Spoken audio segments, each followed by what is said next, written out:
जवानी का भी है भाव। उधर छत्ता है बोला बाहर, मधुमक्खियों का देख के खुलना बरोबर, डायरेक्ट सीधा दिखेगा तुमको टेम्पल के तरफ। डायरेक्ट सूरज दिखेगा। सूरज में मधुमक्खियों का छत्ता है, हिला जाएंगे डायरेक्ट। चलो भाई अपन भी रेडी हो जाते हैं फटाफट से।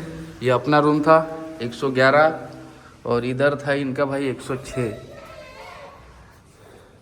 मामा तुम नहा लो पहले, सबसे पहले, फिर मैं नहाता हूँ। लाइट वाइट चालू कर लो। हाँ अभी थोड़ा सा उजाला दिख रहा है रूम के अंदर। सो गुड मॉर्निंग एवरीवन, फिर से एक नए दिन की शुरुआत हो गई। निकालो निकालो अपने कपड़े निकालो। और एक बारी ना मैं आप लोगों को बाहर का व्यू दिखा देता हूँ कैसा आ रहा है। तो सुबह के टाइम में, रात के टाइम में तो अपन ने देख लिए थे, बट सुबह का देखते भाई सुबह के टाइम पे कैसा आ रहा है। तो ये देखो भाई कुछ इस तरीके का व्यू है भाई अपने बाहर से, यानी कि बालकनी से देखो ना। और भाई इधर सामने ना टेम्पल भी है, वो देखो उसका कुछ काम चालू है, कुछ काम हो रहा है उसका। और सामने ही होटल भी है बढ़िया सा, बुद्धा पनीर भंडार। वार नंबर क्या है, तो क्या है BR नंबर 01। लिट्टी चोखा खाएंगे। और भाई उधर है अपनी कार खड़ी वहाँ पे। और ये अगर वीडियो अनूप पाल जी देख रहे होंगे ना, तो देखो तुमने लिट्टी चोखा नहीं खिलाई, लेकिन लिट्टी चोखा की दुकान मिल गई हमको। आशु भैया देख लो लिट्टी चोखा की दुकान। तो भाई कुछ इस तरीके का व्यू है सुबह सुबह का, यानी कि माहौल भी बढ़िया लग रहा है, यानी कि आराम से। क्या बोले गर्म पानी का कैसा? गर्म पानी का बताता हूँ मैं, 1 मिनट रुकिए। तो भाई लिट्टी चोखा वाले भाई साहब सबसे पहले देख लो, लिट्टी चोखा की दुकान मिल गई हमको। उनको घर पे बुला के खिलाए नहीं, लेकिन हमको यहाँ पे मिल गए, हम यहाँ पे खा लेंगे। अनूप पाल जी तो अभी मामा जी गए नहाने को, तब तक मैं क्या करूँ, तो थोड़ा सा सो लेता हूँ। मजा आता है भाई थोड़ा सा लेट के रहो ना, जब कंटिन्यू आदमी गाड़ी चलाता है ना और उसके बाद थोड़ा सा आराम करता है ना, तो अच्छा लगता है। अभी मामा जी नहाएंगे, उसके बाद जाता हूँ मैं नहाता हूँ, फिर फ्रेश होंगे, फिर बाहर निकलेंगे। अब कैसा क्या सीन है मैं आप लोगों को थोड़ी देर में बता दूंगा। और सबसे पहले बुला लेते हैं भाई चाय। भाई लोग चाय आ गए हैं, चाय के साथ अपने पास बिस्किट भी है। कौन सी यार, बोर्नविटा। मामा ने चाय पी लिया बढ़िया से, शक्ति बढ़ा ली अपनी बोर्नविटा खा के। पिया, बिस्किट खाया, हाँ। थोड़ा फ्रेश हो गया, हाँ। अच्छा लग रहा है अभी। हाँ अभी देखो मामा ना फुल ट्रेन हो गए, अभी बातचीत करने लग गए, पहले शर्माते थे। अभी भांजी का इंतजार है, चाय पियेंगे, हाँ फिर बाहर निकलेंगे, हाँ फिर घूमने जाएंगे उधर, अच्छा घूम के आएंगे, उसके बाद डिसीजन लेंगे कहाँ जाना है कहाँ नहीं। हाँ ये हुई ना बात। ये हुई बात भाई लोग। मामा फुल ट्रेन हो गए, लगा नहीं था मेरे को कि इतना ट्रेन हो जाएंगे करके। मेरे साथ रहे कि मेरे संगत का असर हुआ कि नहीं मामा? हाँ हुआ होगा। और भी गलत गलत संगतों का असर होने का बाकी है। अच्छा संगत हो गया। अभी गलत तो नहीं होगा। बुरी वाली संगत नहीं हो ना? नहीं बुरी संगत नहीं होगा। अपन को सिर्फ अच्छी संगत होना बस। अच्छा ऐसा कि लेकिन मैं तो बहुत बुरा आदमी हूँ। तुम भले बुरे होंगे, लेकिन हम तुम्हारे साथ नहीं बुरे होंगे ना। अच्छा देखे मामा को। चलो भाई अभी चाय पीते बढ़िया सी और बिस्किट खाते हैं।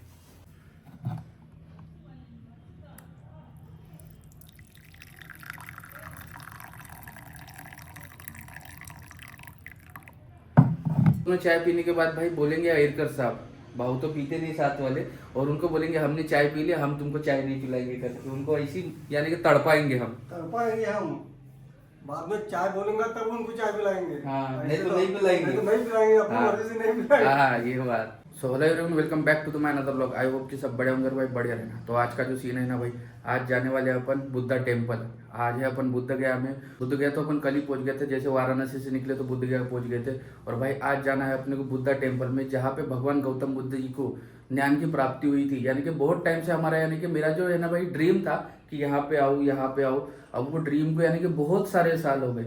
यानी कि वो ड्रीम किसका था वो भी मैं आप लोगों को बता देता हूँ। एक मेरा था, और हमारे मामा जी थे विजू मामा, और एक अंकल थे हमारे रमेश अंकल, जो कि अभी एक्सपायर हो गए। हम तीनों का ऐसा प्लानिंग था भाई, यानी कि बहुत सालों से था कि तीनों भी साथ में आएंगे, ट्रेन से आएंगे और भाई बुद्ध गया जाएंगे और नेपाल जाएंगे। बट अनफॉर्चुनेटली ना वो कैंसिल होते जाता था हमारा प्लान। यानी कि कुछ ना कुछ यानी कि दिक्कतें आती ही जाती थी। दिक्कतों का यानी कि जो सीन है वो खत्म नहीं होता था। 1 मिनट, कोई तो भी आ गया। जी आ जाओ। तो वो दिक्कतें ख़त्म नहीं होती थी। और सीन ऐसा हो गया कि भाई बाद में आया कोरोना, बहुत टाइम के बाद कोरोना आने के बाद जो अंकल थे वो एक्सपायर हो गए, उसके बाद हमारा कुछ आना हुआ। टाइम पे भी हम आने वाले थे तो दिक्कत आ ही गई थी मेरे टाइम पे, यानी कि कुछ ना कुछ दिक्कतें आती, वैसे ही दिक्कत आई थी मेरे टाइम पे भी। यानी कि मेरे घर वाले बोल रहे थे अभी मत जा, थोड़ी सी दिक्कत है, प्रॉब्लम है, ये है वो है, फलाना ढिमका चालू रहता है लाइफ में। बट उसको सब चीज़ को ना मैंने साइड कर दिया और भाई यहाँ पे आ गया। यानी कि जो ड्रीम था ना भाई वो पूरा होने वाला है मेरा। अभी यहाँ पे पहुँच गया हूँ तो अभी जाएंगे बिहार में, जाएंगे बड़ा से दर्शन करेंगे। वहाँ पे आएंगे जो बुद्धिस्ट ट्री है, यानी कि जहाँ पे भगवान गौतम बुद्ध को यानी कि ज्ञान की प्राप्ति हुई थी, वो पेड़ को भी देखेंगे भाई। यानी कि वो एक समझ लो कि ज़िंदगी के अंदर का ना बहुत बड़ा अचीवमेंट है मेरे वाले, ऐसा लगता है मेरे को। यानी कि जो ड्रीम देखे भाई वो पूरा हो रहा है।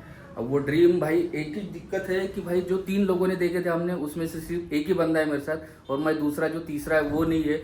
अगर वो भी रहते थे साथ में तो और ज़्यादा मज़ा आता था। बट जो भी हो लाइफ में, जो भी होता है अच्छा होता है बुरा होता है, उसके ना हम लोगों को एक्सेप्ट करना चाहिए। वो रहने दो ना वहीं पे, उसको हमें एक्सेप्ट करना चाहिए, क्योंकि लाइफ में ये सब चीज़ें आते जाती रहेंगी। और सबसे बड़ा जो मेन चीज़ है भाई लाइफ में, जीवन है तो मृत्यु है।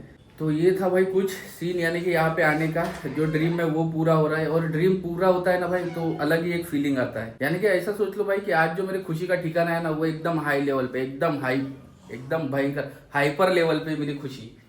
हाइपर यानी गुस्सा वाला वो अलग हो गया हाइपर, लेकिन ये जो खुशी वाला जो हाइपरनेस है ना वो अलग है।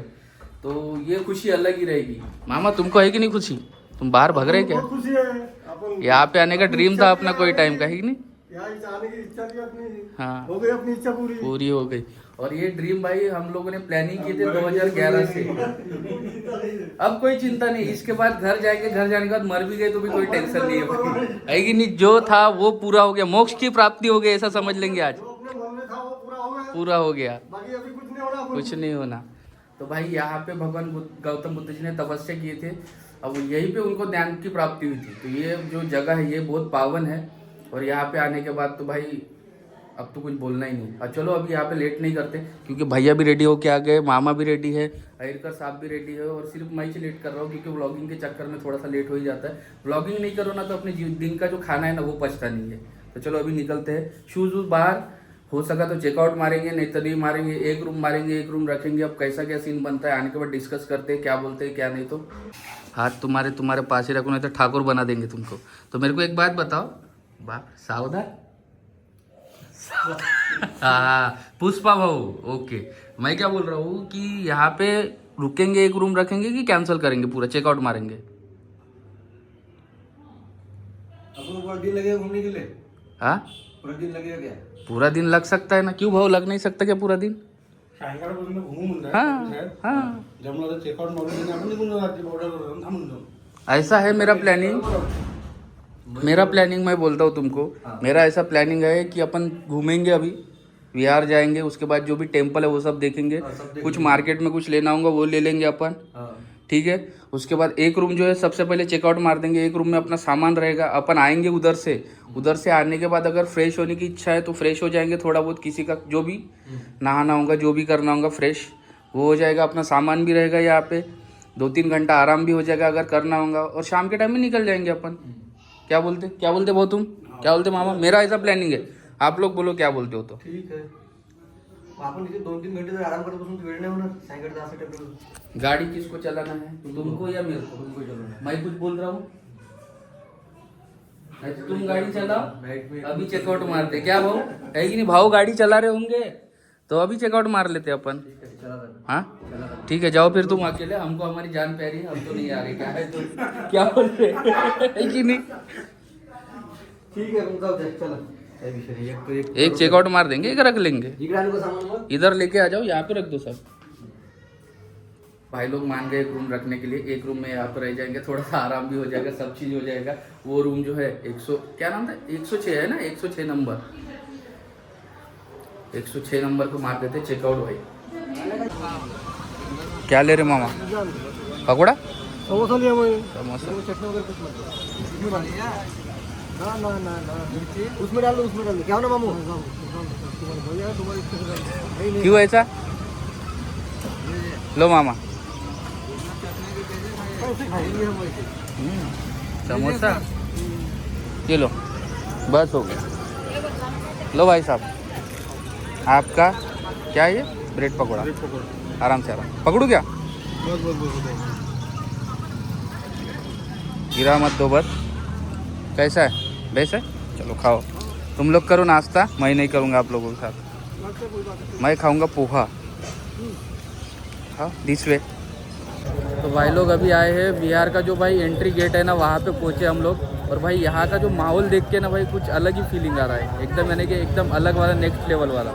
ये देखो भाई लोग ये है गेट मेन एंट्री यहाँ से वहाँ पे भिक्षुगण की होती है मेल और उधर से फीमेल का है और इधर से हम लोगों के लिए और यहाँ का रश देख लो भाई लोग कितना खतरनाक है हर तरफ बनते जी दिख रहे हैं और ये एक सुट्टा वाला आ गया बीच में तो कुछ इस तरीके का है भाई लोग अलग ही फीलिंग है भाई अलग ही। मामा कैसा लग रहा बहुत बढ़िया है ना। तो हो गई भाई लोग एंट्री यहाँ पे पहले आए थे पहले मोबाइल था जेब में तो उसको जाके वापस रखना पड़ा रूम पे उसके बाद भाई ये जो कैमरा है ना ये कैमरा लेके आया उसके लिए ना सबसे पहले टिकट लेना पड़ा मेरे को 300 रुपये का और 300 रुपये का टिकट लिए फिर बाद में हमारी एंट्री हुई भाई ये कैमरे के साथ। और यहाँ पे देख लो भाई अभी अंदर का नज़ारा अभी और आगे जाएंगे ना तो और आगे पता चलेगा अपने को क्या है क्या सीन नहीं। और सबसे पहले भाई एक जन से मुलाकात करा देना चाहता हूँ हमारे साथ और एक पर्सन ऐड हुए हैं ये भाई साहब ये हमारे गाइड है। भाई साहब आपका नाम? मेरा नाम रोहित कुमार है। रोहित कुमार जी है यहाँ की जो पूरी जानकारी है ना ये रोहित कुमार जी हमको देंगे अभी क्या है क्या नहीं यहाँ पे कैसा क्या है पूरी जानकारी अपने को पता नहीं है तो ये गाइड कर लिया अपन ने रोहित कुमार की। रोहित कुमार भाई बताएंगे अपने को क्या है क्या नहीं। तो अभी तो भाई लोग ये एंट्री हो रही है महाबोधि मंदिर के अंदर अपनी जो विहार है ना उसके अंदर ये एंट्रेंस है देखो कितना खूबसूरत लग रहा है। अब यहाँ से भाई मेन जर्नी चालू होगी और भाई लोग और यहाँ पे भी चेकिंग होती है यहाँ पे भी स्कैन होता है एक वहाँ पे हुआ था और एक यहाँ पे होगा ये सेकंड वाला है। और भाई लोग अभी है मेरे सामने जो मंदिर यानी कि सॉरी विहार जो मेरी यानी कि बचपन से जो इच्छा थी ना वो वाला बुद्ध विहार वो दिखा देता हूँ एक बार आप लोगों को झलक उसकी। ये देखो भाई लोग क्या सुंदर विहार है।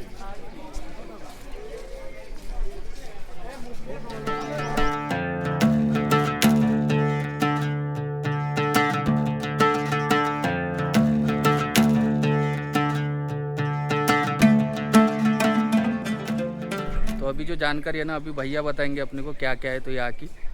सबसे पहले मैं आपका ज्ञान एवं मोक्ष की भूमि पवित्र भूमि पर स्वागत करता हूँ हृदय से तहे दिल से बहुत बहुत धन्यवाद है। इस पवित्र भूमि को लोग बोध गया के नाम से जानते हैं लेकिन बोध गया का एक और प्राचीन नाम था उरुवेला जंगल। बुद्ध के काल में ये काफ़ी घना जंगल था यहाँ लेकिन कहते हैं मंदिर के पीछे वो जो पवित्र बोधि वृक्ष है जो पीपल का वृक्ष है उस पवित्र स्थान में जब राजकुमार सिद्धार्थ को ज्ञान की प्राप्ति हुई जिनका जन्म लुम्बिनी कपिलवस्तु नेपाल हुआ शाक्या वंश से जो बिलोंग करते थे तब से इस जगह को लोग बोध गया के नाम से जानते हैं। लेकिन सम्राट अशोक के काल में ये मगध साम्राज्य के भी नाम से जाना जाता था। तो यहाँ की मुख्य भाषा पाली भाषा हुआ करती थी जिसका राजधानी पाटलिपुत्र हुआ जो अभी पटना के नाम से प्रचलित है। तो सामने आपको जो अद्भुत और प्राचीन अविश्वसनीय जो मंदिर जो दिखाई देता है ये वाला तो ये आपका 2300 वर्ष प्राचीन मंदिर है। इस प्राचीन मंदिर का पूरा नाम महाबोधि महाविहार हुआ। महा का अर्थ होता है महान, बोधि का अर्थ हुआ ज्ञान, विहार का अर्थ हुआ मंदिर। तो टेम्पल का जो टोटल स्ट्रक्चर जो बना हुआ देखते हैं वो 180 फीट है। कहते हैं 30 फीट तक बेस टेम्पल का सम्राट अशोक ने 3rd सेंचुरी BC में बनवाया जो 2300 वर्ष प्राचीन है। जो आपका नागर शैली में बना हुआ है जो इस तरह का मंदिर आपको उत्तर भारत में बना हुआ दिखता है।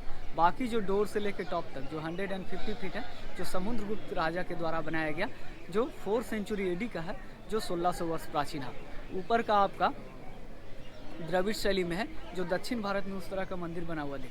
और मंदिर के सबसे ऊपर जो कलश स्थापित किया गया है देखते हैं टॉप पे वो कंप्लीट गोल्ड लगा हुआ है पूरा गोल्ड। एक्चुअली यहाँ recently 11 year back bomb blast हुआ आतंकवादियों द्वारा तो उस वक्त श्रद्धालुगण ज़्यादा मात्रा में नहीं थे तो ऐसा कुछ नहीं हुआ। तो सेम ईयर 3 महीने बाद थाईलैंड के एक राजा हुए जिनका नाम हुआ भूमिपोल अदुल्यादेश। उनके द्वारा कहते हैं 12 नवंबर 2013 को मंदिर के ऊपर वो कलश स्थापित की गई जो 289 kg का गोल्ड है, 8 फीट का वो गुम्बद अप्रॉक्स 300 kg। और ये मंदिर आपका 6 हेक्टर्स में है, इट मीन्स 15 एकड़। और इस जगह को यूनेस्को द्वारा मेंशन किया गया 27 जून 2002 को विश्व धरोहर स्थल वर्ल्ड हेरिटेज साइट में इस प्लेस को मेंशन आया। इस मंदिर को दुर्भाग्यवश तुर्की के एक शासक हुए जिनका नाम हुआ मोहम्मद बिन बख्तियार खिलजी जिन्होंने 12वीं शताब्दी में नालंदा विश्वविद्यालय में आग लगाई। उन्हीं के द्वारा इस मंदिर को खंडित करने का प्रयास किया गया, लेकिन मंदिर विशाल और मजबूत होने के कारण पूरा नहीं टूटा। ऊपर 30 फीट तक खंडित किया गया और आसपास के सारी चीज़ों को ध्वस्त कर दी गई और कहते हैं इस मंदिर को मिट्टी में दबा दिया गया। तो ये मंदिर का बेस 30 फीट 600 सालों तक मिट्टी में दबा रहा। इस वजह से मंदिर 20 फीट नीचे है, क्योंकि उत्खनन करके निकाला गया। तो अलेक्जेंडर कनिंघम ब्रिटिश आर्कियोलॉजिस्ट के द्वारा इस जगह का एक्सकवेशन हुआ, जो 1876 से 1818 के बीच हुआ। तो उत्खनन में गौतम बुद्ध की खंडित प्रतिमाएं मिली, जो आपको इस तरह देखते हैं। और ये सारे आसपास जो देख रहे हैं स्तूपा है, इन्हें मनौती स्तूपा कहते हैं। ये पूरे स्तूपा है ना, जो सामने में ये पूरा घूम के दिखाइए ना सर, ऐसे इधर चारों तरफ दिखाइए तब समझिए। इधर दिखाइए। तो इस तरह बड़े बड़े जो स्तूपा जो देखते हैं, ये रेस्टोर करवाया गया अलेक्जेंडर कनिंघम के द्वारा ब्रिटिश काल में, और बाकी कुछ नए हैं जो आर्कियोलॉजिकल सर्वे ऑफ इंडिया के द्वारा रेनोवेट हुए। कहते हैं उस पवित्र बोधि वृक्ष के पास जब उनको ज्ञान की प्राप्ति हुई, जब वो गौतम बुद्ध बने, तो उनके जीवन की सबसे बड़ी चीज़ उनको मिल गई। तो बहुत उत्साहित और उत्तेजित हो गए और उस पल का वो विवरण नहीं कर सकते। तो उन्होंने उस वक्त उस पल को अनुभव करना चाहा। इस वजह से 7 जगहों पे उन्होंने अलग अलग तरीके से मेडिटेशन किए, जो 7 प्लेसेस के बारे में इस मंदिर जानते हैं, जिनमें से फर्स्ट वीक उन्होंने उस पवित्र बोधि वृक्ष के पास ज्ञान प्राप्ति के बाद बिताया। तो वहाँ भी मैं बताऊँगा। और दूसरा सप्ताह वो मंदिर की ओर दिखा, ये वाला मंदिर। दूसरा सप्ताह वो मंदिर है, तो वो ही नियान गॉडेस तारा देवी का मंदिर कहलाता है, जो अलेक्जेंडर कनिंघम के द्वारा स्थापना की गई। तो उस पवित्र स्थान को पाली भाषा में एक और नाम से जाना जाता है, अनिमेष लोचन। अनिमेष का अर्थ होता है अपलक, लोचन का अर्थ हुआ आग। कहा जाता है ज्ञान प्राप्ति के बाद दूसरा सप्ताह उस पवित्र स्थान से गौतम बुद्ध इस तरह खड़े होकर उस पवित्र बोधि वृक्ष को बिना पलक झपकाए 7 दिनों तक वो देखते रहे, और उन्होंने उस पवित्र बोधि वृक्ष को सम्मान दिया और अपना ग्रेटिट्यूड, अभिवादन व्यक्त किया कि कितना अति पवित्र बोधि वृक्ष है जहाँ मुझे ज्ञान की प्राप्ति है। ज्ञान प्राप्ति के बाद उनके अंदर एक अलग तरह की ऊर्जा और सकारात्मकता आ गई कि उनकी आँख से आंसू आए, लेकिन उनके पलक नहीं झपका। कहते हैं वो इतने जेन्युइन हार्ट थे, प्योर हार्ट। ज्ञान प्राप्ति के लिए उन्होंने खुद को श्रेय नहीं दिया, बल्कि सारा श्रेय उस पवित्र बोधि वृक्ष को दिया। इसीलिए लोग इसे महत्व देते हैं और दूर दूर से देखने आते हैं। कहते हैं 6 वर्ष उन्होंने दुंगेश्वरी एक जगह है महाकाला के, कठिन तपस्या की, लेकिन वहाँ उनको ज्ञान की प्राप्ति की। वहाँ से होते हुए सुजातागढ़ गए, जहाँ सुजाता नाम की कन्या के द्वारा उनको खीर खिलाया गया। तब वो स्वस्थ महसूस किए। तब फाइनली उनको 35 वर्ष की आयु में इस पवित्र बोधि वृक्ष के पास 528 ईसा पूर्व वैशाखा फुल मुंडे बुद्ध पूर्णिमा के दिन ज्ञान की प्राप्ति हुई और वो गौतम बुद्ध बने। और उस पवित्र स्थान जहाँ वो 2 पिलर देखते हैं, उस पवित्र स्थान में ज्ञान प्राप्ति के बाद गौतम बुद्ध ने 5वां सप्ताह बिताया। तो उस पवित्र स्थान को पाली भाषा में अज्यपाल निग्रोध कहा जाता है। अज का अर्थ हुआ बकरी, पाल का अर्थ हुआ पालने वाला, जिसको चरवाहा या गडेरिया कहते हैं, और निग्रोध का अर्थ हुआ बट का वृक्ष। कहा जाता है वहाँ एक बट का वृक्ष था जो आंधी तूफान से नष्ट हुआ।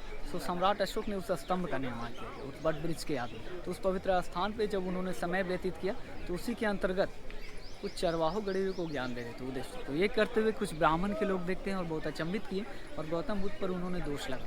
तो इस वजह से उनसे डिबेट हुआ। एक तरह का भ्रम था उनके मन में, क्योंकि उस वक्त ब्राह्मण और शूद्र में उस तरह का मतभेद और भेदभाव देखने को मिलता था। तो गौतम बुद्ध ने उनसे ये कहा कि कोई भी मनुष्य जन्म से ब्राह्मण नहीं होता, वरन कर्म से ब्राह्मण होता। और ये सामने जो देखते हैं इस तरह का जो बड़ा जो द्वार है, ये अशोका द्वार है। तो सम्राट अशोक ने ये वाला पार्ट प्राचीन है, सैन स्टोन का बना हुआ है, लेकिन ये वाला पार्ट खंडित हुआ। तो अलेक्जेंडर कनिंघम के द्वारा रिस्टोर करवाया गया। उसके उस तरफ 2 वेलकम मोशन में स्टैचू बना हुआ है, जो सम्राट अशोक ने गौतम बुद्ध के स्वागत के लिए बनाया। तो इस अशोका द्वार की ये विशेषता है, द्वार के इस तरफ से जब वो चलते हुए गए, जैसे कि लोग जा रहे हैं, तो एक साधारण मनुष्य थे जिनका नाम राजकुमार सिद्धार्थ था, और उस तरफ से जब वो आए तो उनको ज्ञान की प्राप्ति हुई गौतम बुद्ध। तो यहाँ से होते हुए 7 सप्ताह तपस्या करने के बाद वो सारनाथ गए, वाराणसी, जहाँ उन्होंने अपना पहला ज्ञान दिया, प्रथम उद्देश्य, फर्स्ट धम्म चक्र प्रवर्तन, ऐसा कुछ। धम्म चक्र प्रवर्तन कहते उसे, जो पहले बार उन्होंने दिए थे 5 बंदे जी थे, उनको यानी कि बिल्कुल ज्ञान दिए थे। बरोबर। हम वाराणसी गए, बट भाई वहाँ पे नहीं गए सारनाथ। अभी नेक्स्ट टाइम कभी जाएंगे। सामने जो आपको अद्भुत चरण देखते हैं, ये गौतम बुद्ध के काल्पनिक चरण है, सम्राट अशोक ने कल्पना करके बनाया। तो दाएं और बाएं, समझ में आ रहा है? हाँ काल्पनिक यानी जो उनके नहीं है, यानी कि उन्होंने सोच के बनाया सम्राट अशोक जी ने। भगवान गौतम बुद्ध जी का नहीं है वो, लेकिन कल्पना करके उन्होंने बनाया वाला काल्पनिक यानी, समझ में आ रहा है। बेटे एक स्क्वायर बाउंड्री बना हुआ दिखता है अंदर में इस पेड़ के सामने पीछे। वहाँ पे। तो उस पवित्र स्थान में गौतम बुद्ध ने 7वां सप्ताह तपस्या किया। ज्ञान प्राप्ति के बाद कहा जाता है कि बिना अन्न और जल ग्रहण के वो तपस्या करें, तो अस्वस्थ दुबले पतले में, लेकिन फिर भी उस वक्त तपस्या में लीन थे। तो 2 बर्मा के व्यापारी जो वन में भ्रमण करते हुए, जिनका नाम तपूसान भल्ले था, उनकी उस गंभीर अवस्था को देखता और उन्होंने उनको उस तपस्या की सराहना की। जैसा कि उन्होंने उनको खाने के लिए दिया राइस के खनी, जिसको हिंदी में मधुपिंड, तो उन्होंने ग्रहण किया, लेकिन दुर्भाग्यवश उनके पास उनको देने के लिए कुछ नहीं। तो एक तरह का मन में उनका द्वेष रह गया कि मुझे भी इनको आशीर्वाद स्वरूप कुछ देना चाहिए। तो उन्होंने अपने नाखून और बाल देते हुए 2 स्लोगन दिए जो गौतम बुद्ध के मूल मंत्र कहलाते हैं, जो आप अक्सर सुनते हैं। एक तरह का बुद्धम शरणम गच्छामि, इसका अर्थ होता है ज्ञान की शरण में जाओ। धम्मम शरणम गच्छामि, जिसका अर्थ होता है मानवता के धर्म को, इंसानियत के धर्म को अपनाओ। तत्पश्चात संघ की स्थापना यहाँ नहीं, सारनाथ में, संघम शरणम गच्छामि, बरोबर। इसका अर्थ होता है एक होकर, एक साथ होकर। और नाखून और बाल जो उन 2 व्यापारियों को दिए गए, कहते हैं बौद्ध धर्म प्रचार प्रसार हेतु वो अपने बर्मा गए देश और उन्होंने धर्म प्रचार किया।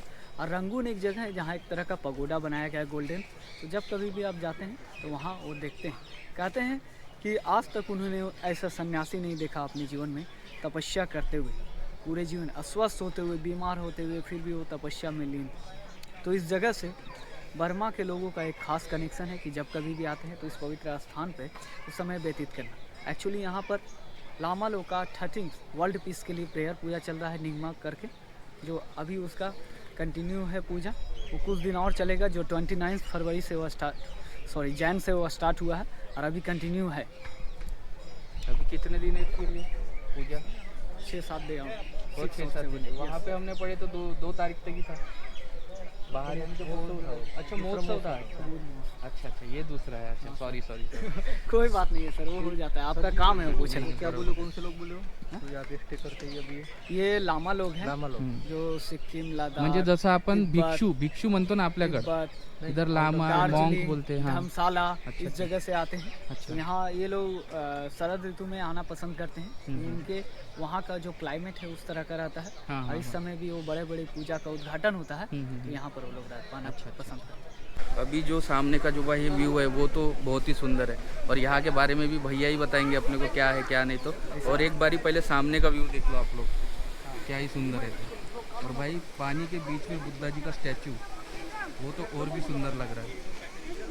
और ये देखो फ्लैग देखो भाई, जिसे हम लोग ना लद्दाखी फ्लैग कहते हैं, लद्दाखी फ्लैग ही बोलते हैं इसको कि और कुछ बोलते हैं फ्लैग को? हाँ जी।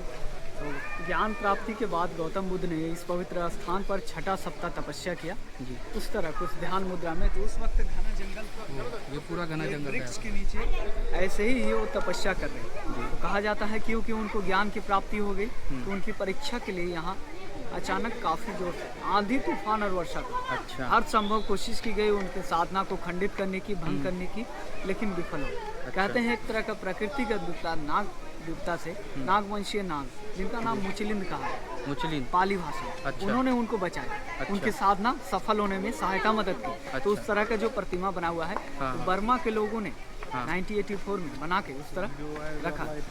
और ये लेक जो देखते हैं अलेक्जेंडर कनिंघम के द्वारा 1883 में बनाया गया, जो 15 फीट डीप है। हाँ। इसमें बहुत सारे कैट फिशेस, मांगुर प्रजाति की मछलियाँ हैं। अच्छा। और उस तरह का मशीनों का प्रयोग वाटर फिल्टर और अच्छा। एयर देने के लिए, वो वाला। उस तरह का मशीन वाटर फिल्टर और एयर देने के लिए किया जाता है। अच्छा। और इस तरह के जो कपड़े लगे हैं, हाँ। बौद्ध धर्म लोगों के लिए बहुत ही महत्वपूर्ण कपड़ा है। अच्छा। झंडे के रूप में, जिसमें गौतम बुद्ध के चैंटिंग मंत्र जाप किए मंत्र। हुए। हाँ हाँ हाँ। कहते हैं जब ये लहराते हैं, मूव होते हैं, तो उन मंत्रों का जाप होता है, उसका उसको पुण्य मिलता है। और कहते हैं जहाँ कहीं भी ये कपड़े रहते हैं, तो आसपास की नकारात्मकता को दूर करते हैं और सकारात्मकता को।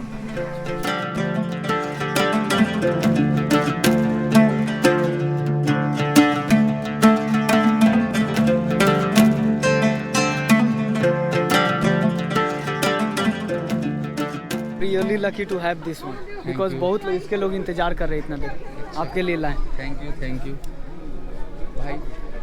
भाई लोग। ये जो बोधि ट्री है ना, यहाँ पे भगवान गौतम बुद्ध बैठे थे, और उसका ये पत्ता है जो मुझे मिला है, बस यानी कि भाई ने दिया है। बौद्ध हम लोगों के लिए बहुत ही महत्वपूर्ण स्थान है। ये पवित्र बोधि वृक्ष है, जो पीपल का वृक्ष है। तो अंदर में एक तरह का चबूतरा बना हुआ देखते हैं, इसको वज्रासन कहते हैं, जो सम्राट अशोक ने इस तरह का आराम से अंदर का दिखाई।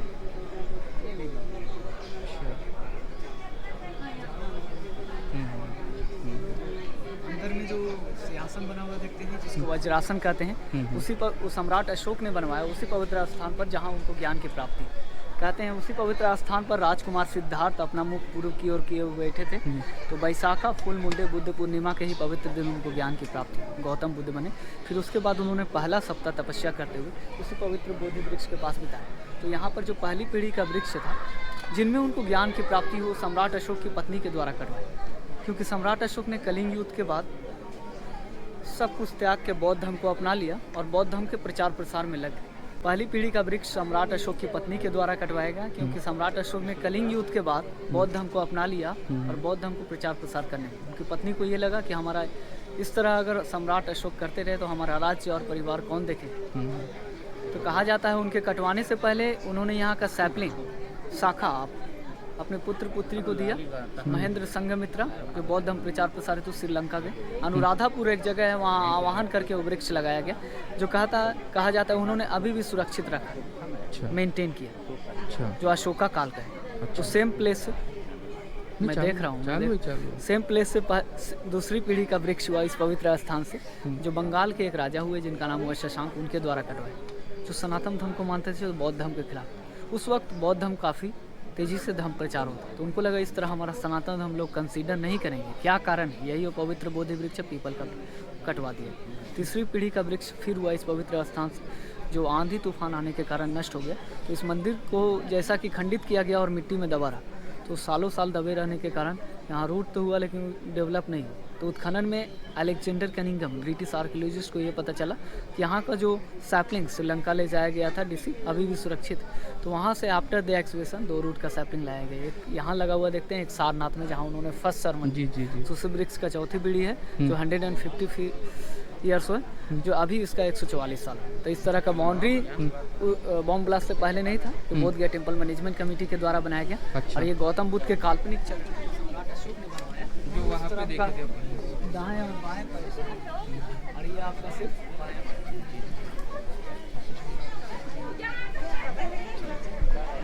एक चीज़ सर प्लीज जी, आप लोग बहुत लकी हैं कि आप लोग आ रहे हैं तो 2-3 को पत्ता गिर। जी हम ज़्यादा ही लकी है। हाँ, तो अंदर में जो सिंहासन का ऊपर पार्ट है जी, वो गोल्ड है, जो श्रीलंका के राष्ट्रपति ने दान किया है 90 kg। प्रेमदासा जिनका नाम हुआ 1990। हाँ, तो ये पूरा गोल्ड है? नहीं, ऊपर का खाली, ऊपर का सिर्फ, बाकी सब ग्रिल है ब्रास।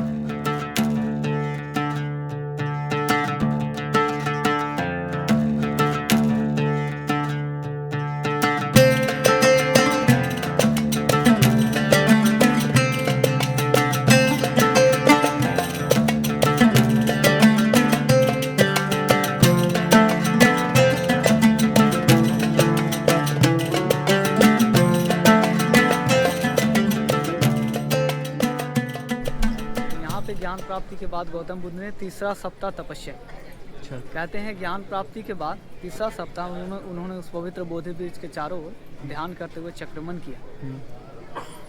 लेकिन सम्राट अशोक ने काल्पनिक इस पवित्र स्थान को बनाया नीचे में, बोर्ड के प्लेटफॉर्म के नीचे। कहते हैं ज्ञान प्राप्ति के बाद उनके अंदर एक अलग तरह की ऊर्जा आ गई, सकारात्मकता आ गई, कि जहाँ कहीं भी उनका चरण पड़ता एक तरह का कमल का फूल निकला करता। उतने समय तक वो नहीं रह सकता था। सम्राट अशोक ने एक तरह का कमल का चिन्ह बनाया, जो दुर्भाग्यवश वो खंडित किया गया। तो उत्खनन में इस प्रकार टूटा हुआ मिला उनको, मोहम्मद बिन बख्तियार खिलजी। तो ऊपर का और रेप्लिका बनाया गया अलेक्जेंडर कनिंघम, जो ब्रिटिश काल में बना हुआ। और उस तरफ जो देखते हैं वो पेड़ के ऊपर दिखा जी। अच्छा, रतन घर कहते हैं। काय का पेड़ है? वो आम का पेड़। आम का पेड़ है ना? हाँ। उसको बोल दे रतन घर। एक सेकंड आपका रिकॉर्ड है। तो रतन घर कहते हैं, रतन का अर्थ ज्वेलर्स होता है। कहते हैं ज्ञान प्राप्ति के बाद उन्होंने चौथा सप्ताह तपस्या किया उस पवित्र स्थान पे। तो उस पवित्र स्थान में उन्होंने पट्टान अर्थात प्रतित्व समुत्पाद का गहन चिंतन किया। इसका अर्थ होता है कि हर एक क्रिया का प्रतिक्रिया। अच्छा। कहते हैं कि तरह का cause and effect every action has their equal and opposite reaction. तो उस वक्त उनके बॉडी से 5 कलर रिफ्लेक्ट हुए, जो 5 कलर बौद्ध हम लोगों का प्रतीक है, बुद्धिस्ट फ्लैग के रूप में देखते हैं। और उन्होंने मानव को 5 डॉक्ट्रिन दिया, 5 पंचशील नियम। अगर मानव इन नियमों का पालन करता है तो किसी भी तरह का दुख, कष्ट और कठिनाइयों का वो सामना नहीं करता। जैसे कि चोरी नहीं करना, हिंसा नहीं करना, झूठ नहीं बोलना, व्यभिचार नहीं करना और नशा नहीं करना।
क्या फोर्क खाओ खाओ, छोला भटूरा पार्टी चालू है फिलहाल।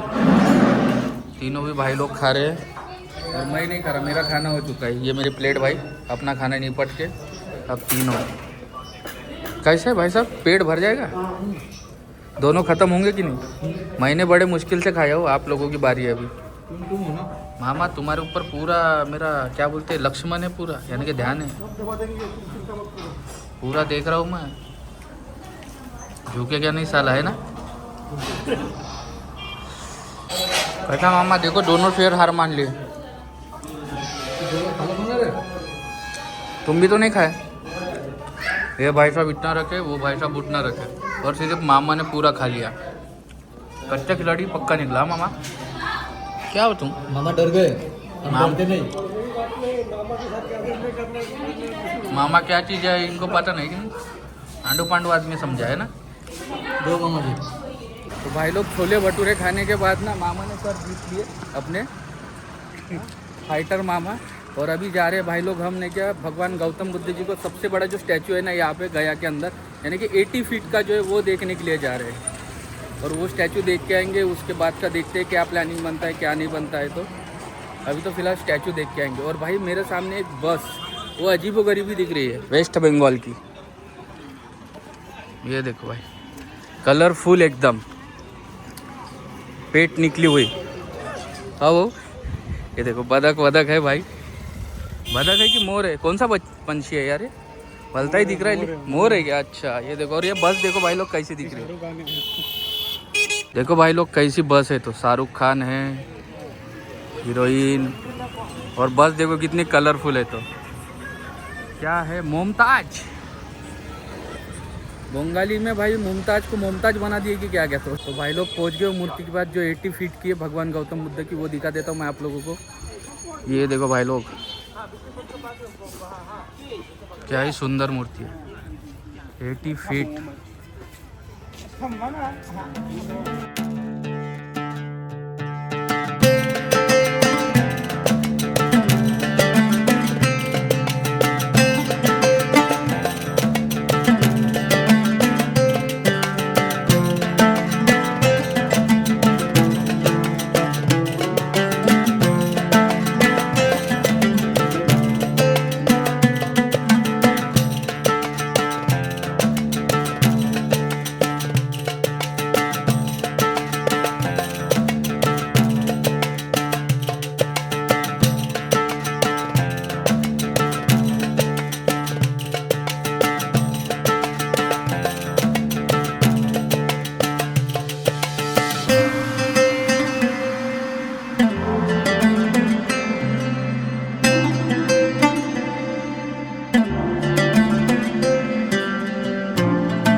भाई अभी शाम के टाइम में फिर से चेंज करके निकले मैं और मामा, क्योंकि दिन के टाइम में ना थोड़ा सा ना जो बोधी विहार है ना अपना मिस हो गया था। मिस इसलिए हुआ था क्योंकि अपने जो कैमरे की बैटरी है ना भाई वो डेड हो गई थी। बाकी सब तो अपन ने अपनी आंखों से देख लिया, बट आप लोगों को दिखाना बनता है, इसलिए फिर से जा रहे हैं अभी शाम के टाइम में। आप लोगों को भी दिखना चाहिए कैसा है क्या है, हर चीज़ें पता रहनी चाहिए। और भाई अभी जो जहाँ से जा रहे हैं ना ये है भाई मेन मार्केट, यहाँ का मार्केट से ही जाना पड़ता है, पूरे दोनों तरफ से मार्केट है। एक बार आप लोग भी देख लो मार्केट कैसा है। तो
भाई लोग घूम के आए हैं, और लेकिन थोड़ी सी सर्दी हो गई मेरे को। और हमारा अभी प्लानिंग था रात के टाइम में निकलने का, यानी कि नेपाल बॉर्डर के पास जाने का, बट उसको कैंसिल कर दिए।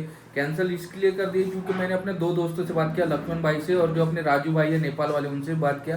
तो उन्होंने मेरे को गाइड किया कि भाई आप रात के टाइम में बिहार में ट्रैवल मत करो करके। तो बिहार बोले थोड़ा सा डेंजर एरिया है बोले, तो बिहार में रात के टाइम में ना ट्रैवल करना सही नहीं रहेगा। तो भोर में निकलो बोले, यानी कि सुबह सुबह के टाइम पे, या फिर दिन में चलो बोले वहाँ पे। बोले रात का टाइम बिल्कुल सेफ नहीं है बोले, तो इसलिए हमने स्टे करने का डिसाइड किया। वापस से हमने 106 नंबर का जो रूम था ना उसको ले लिए भाई, उसको चेकआउट मार देते, एक ही रूम रखे थे, रात में निकलेंगे ऐसा सोचे थे, बस उसको कैंसिल कर दिया। तो अभी यहीं पे रुकेंगे और सुबह सुबह निकलेंगे, ऐसा प्लानिंग किया। सुबह कितने बजे निकलेंगे? 4-5 बजे निकलने का प्लानिंग है। अब 4 बजे होता, 5 बजे होता कि 7 बज जाते, अभी कुछ बता नहीं सकते। बड़ी बड़ी बातें सिर्फ मेरी, और बाद में क्या सीन होगा पता नहीं। तो चलो इस व्लॉग को करते हैं यहीं पे, मिलते हैं नेक्स्ट व्लॉग में, तब तक के लिए बाय बाय।